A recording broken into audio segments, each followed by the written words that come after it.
Bonjour Audrey, Shalom. Ruth Israélite, Bonjour. ma fille pour ceux qui ne savent pas. Ça va? Oui, grâce à Elohim, ça va. Alors, quand on a une idée sur Dieu ou sur une doctrine, Oui.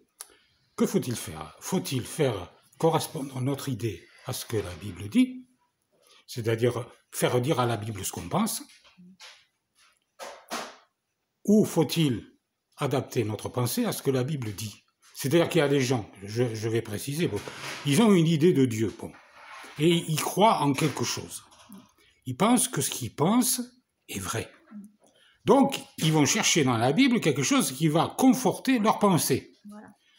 Et ils vont lire la Bible avec cette optique de faire correspondre ce qu'ils croient avec la Bible.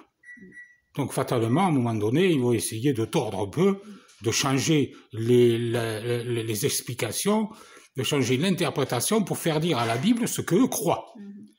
Ou alors, faut-il avoir l'attitude suivante, c'est-à-dire qu'on a une pensée, On a une idée. on a une idée, Parfois, oui.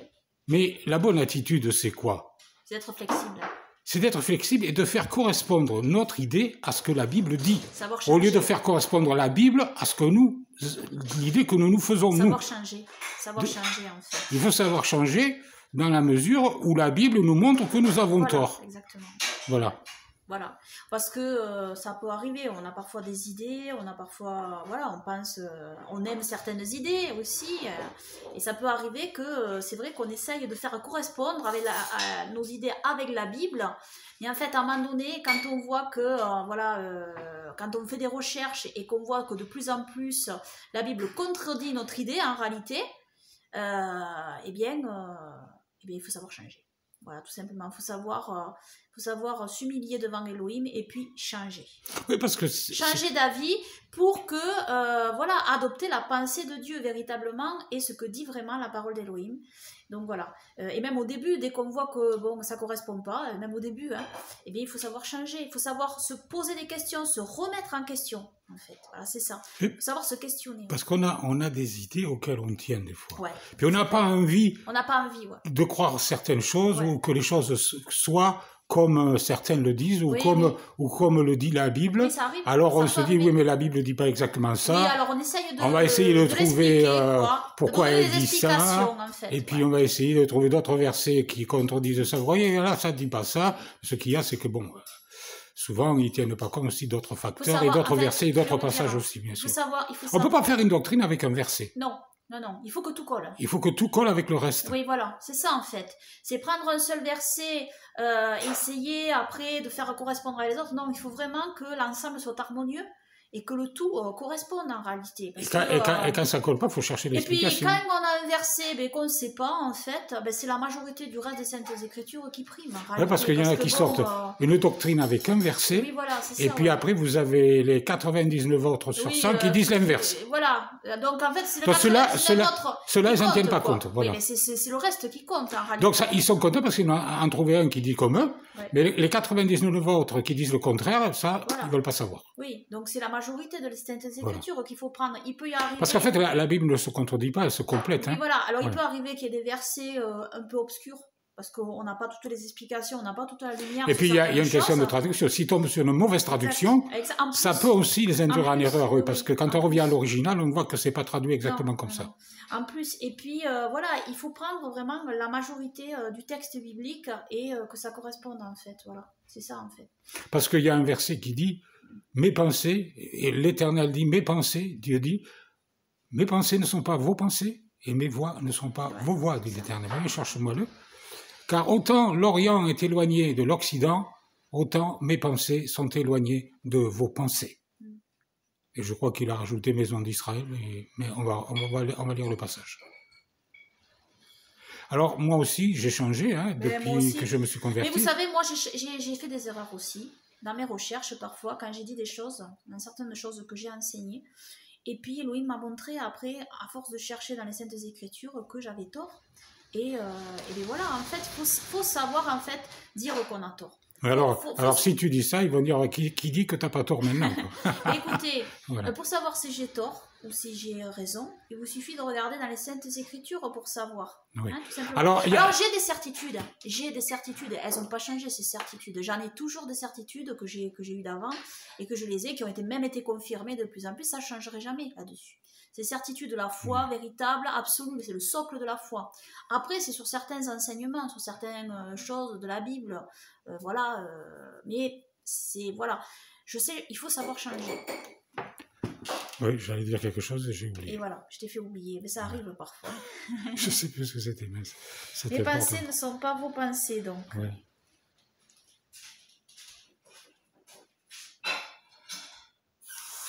Oui, parce que c'est moi... Ésaïe. Ah, vas-y, dis-le. Ésaïe 55, verset 7. Que le méchant abandonne sa voie et l'homme d'iniquité ses pensées, qu'il retourne à Yahweh qui aura pitié de lui, à notre Elohim qui ne se lasse pas de pardonner. Car mes pensées ne sont pas vos pensées, vos voix ne sont pas mes voix, dit Yahweh. Autant les cieux sont élevés au-dessus de la terre, autant mes voix sont élevées au-dessus de vos voix et mes pensées au-dessus de vos pensées. Voilà. Et il y a un autre verset qui dit « Telle voix paraît droite à un homme, mais son issue, c'est la voie de la mort. »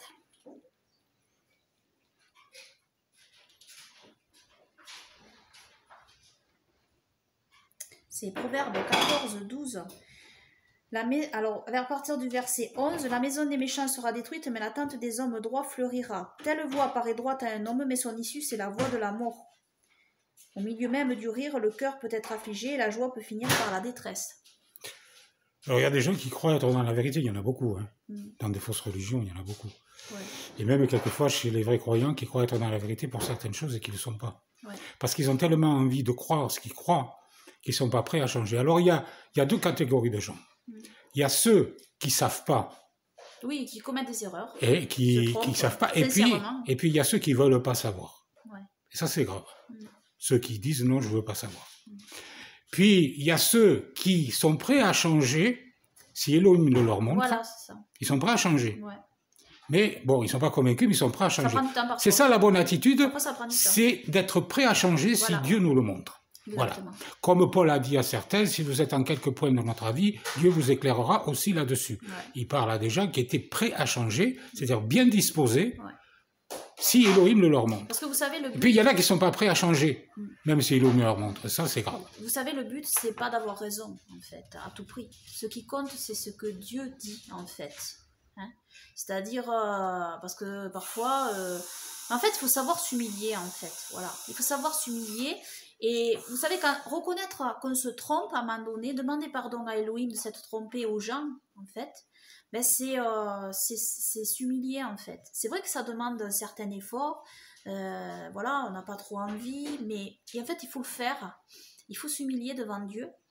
Et quand on s'humilie comme ça, eh bien, Elohim, après... nous est favorable en réalité. Parce que vous savez, Elohim élève les humbles et il abaisse les orgueilleux. Donc voilà, l'orgueil c'est de la résistance, c'est-à-dire c'est résister face à une vérité qui se présente à nous et qu'on ne veut pas reconnaître en fait, tout simplement. Et qu'on ne veut pas reconnaître qu'on a eu tort tout ce temps, voilà, de dire telle ou telle chose, quoi. Ça c'est une forme d'orgueil, quoi. Cherchez-moi le passage et regardez dans les Écritures pour voir si ce qu'on leur disait était vrai. Exactement. Ouais. Parce que je crois que c'est le passage que j'avais oublié tout à l'heure qui m'est revenu.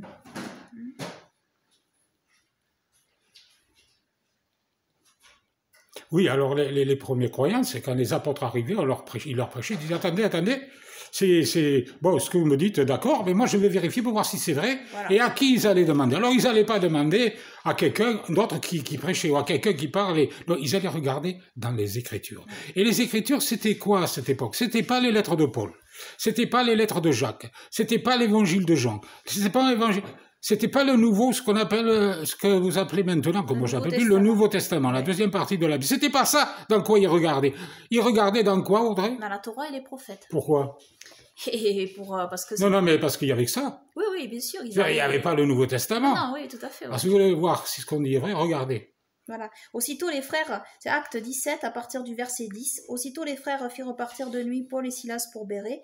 Lorsqu'ils furent arrivés, ils entrèrent dans la synagogue des Juifs. Ces Juifs avaient des sentiments plus nobles que ceux des Thessaloniques, ils reçurent la parole avec beaucoup d'empressement et ils examinaient chaque jour les Écritures pour voir si ce qu'on leur disait était exact. Voilà, c'est ça que nous devons faire. Ouais. Quand quelqu'un vous dit quelque chose, ne prenez pas pour content tout ce qu'il vous dit, même Audrey, même moi. Oui, voilà, tout à fait. Il dit, bon, il dit ça, c'est bien, mais maintenant, je veux vérifier dans la Bible pour voir si c'est vrai. Exactement. Et alors, n'y allez pas avec un esprit tordu. Ouais. Excusez-moi d'être aussi direct. N'y allez pas avec un esprit tordu. Allez-y avec un esprit ouvert. Voilà, ouvert. Ne vous braquez pas. Ouais. Ne vous braquez pas parce que dites-vous peut-être qu'il a raison, peut-être qu'elle a raison. Voilà.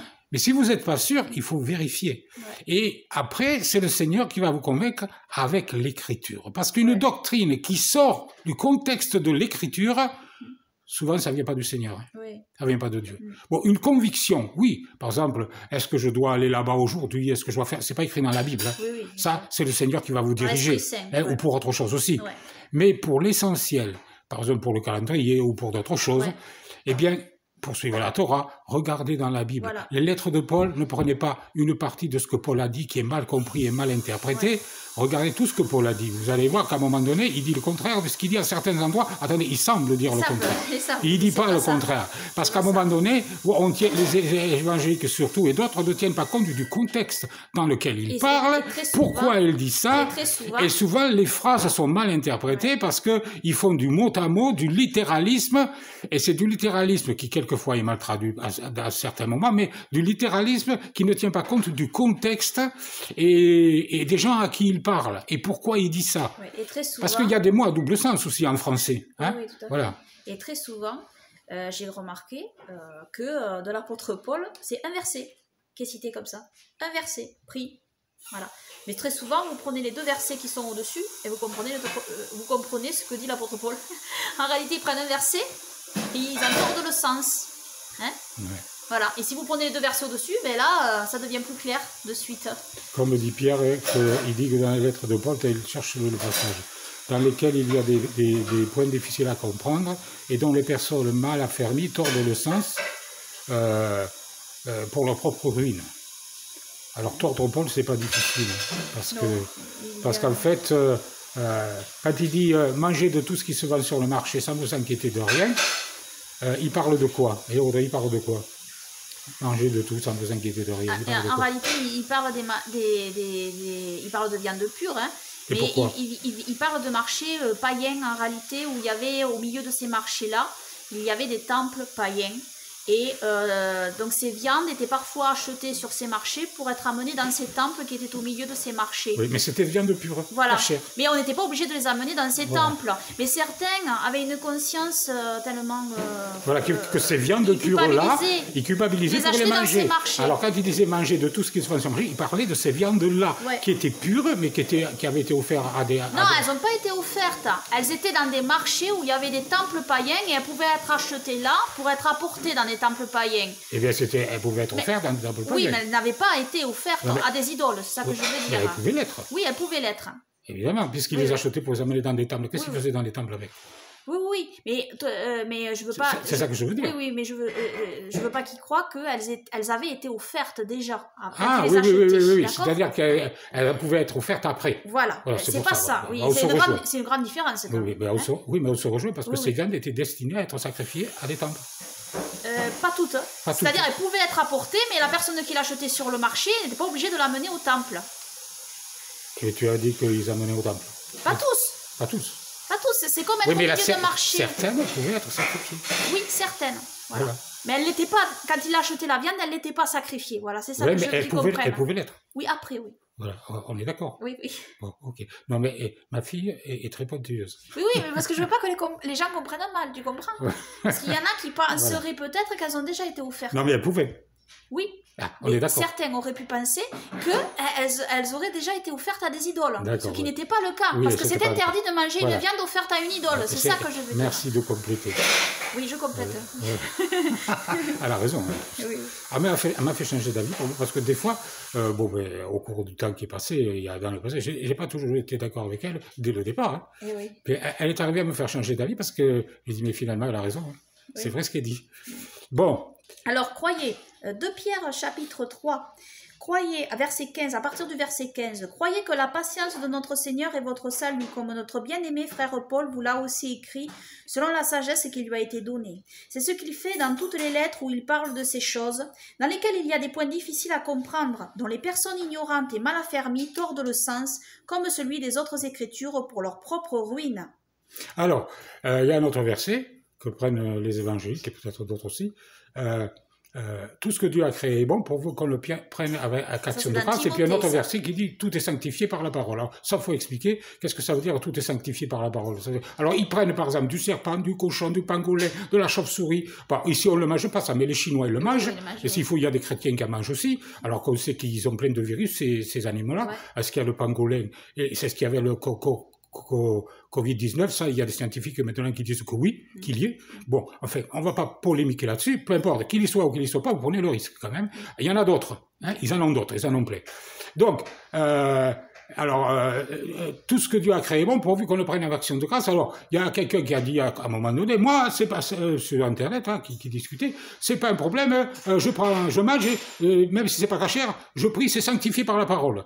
Mais ça ne correspond pas avec ce passage. Non, ça veut dire quoi, sanctifié par la parole? Mais la parole d'Élohim dont parle l'apôtre Paul, c'est la Torah, oui. En l'occurrence. Voilà, parce que la parole d'Élohim à son époque, c'est la Sainte Torah. Mais il y avait autre chose. Il y avait autre chose, et les prophètes, bon, voilà. Oui. Ça n'existait pas le reste. Et donc, ici, il dit sanctifié par la parole. Il faut savoir ce que le mot sanctifié veut dire. Kadosh, en hébreu, ça veut dire mis à part. Voilà, ça a été mis à part. Ça a été mis à part par Dieu. Donc Dieu a sanctifié des animaux. Voilà. Il les a mis à part. Ces animaux, ce sont les animaux purs. Ce sont les animaux non contaminés par des germes ou par des virus ou par des microbes. C'est ceux-là qui ont été sanctifiés. Alors sanctifié, ça veut dire mis à part. Et ça a été sanctifié par la parole. C'est quoi la parole? C'est la Torah. C'est la Torah. Lévitique chapitre 11. Lévitique chapitre 11. Paul, il parle pas d'autre chose puisqu'il n'y avait pas autre chose. Mais la parole, c'était la Torah. Oui. Ils avaient que ça. Oui. Et si vous faites comme les premiers chrétiens, vous vérifiez pour voir si ce qu'on vous dit est vrai, lisez Lévitique chapitre 11, vous avez la liste des animaux purs, c'est-à-dire non contaminés, et impurs, c'est-à-dire contaminés.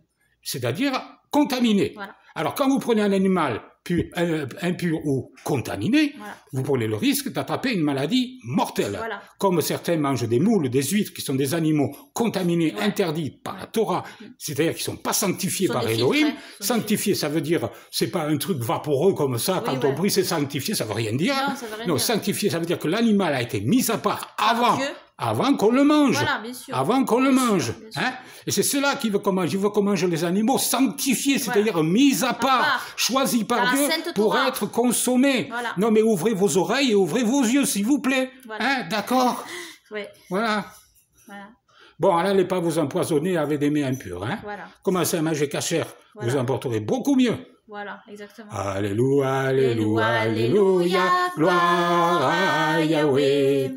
Alléluia, alléluia, alléluia, gloire à Yahweh. Gloire à Yahweh, alléluia, gloire à Yahweh, alléluia, gloire à Yahweh, alléluia. Gloire à Yahweh. Gloire à Yahweh, gloire à Yahushua pour toujours et que son règne glorieux vienne. Amen. Amen.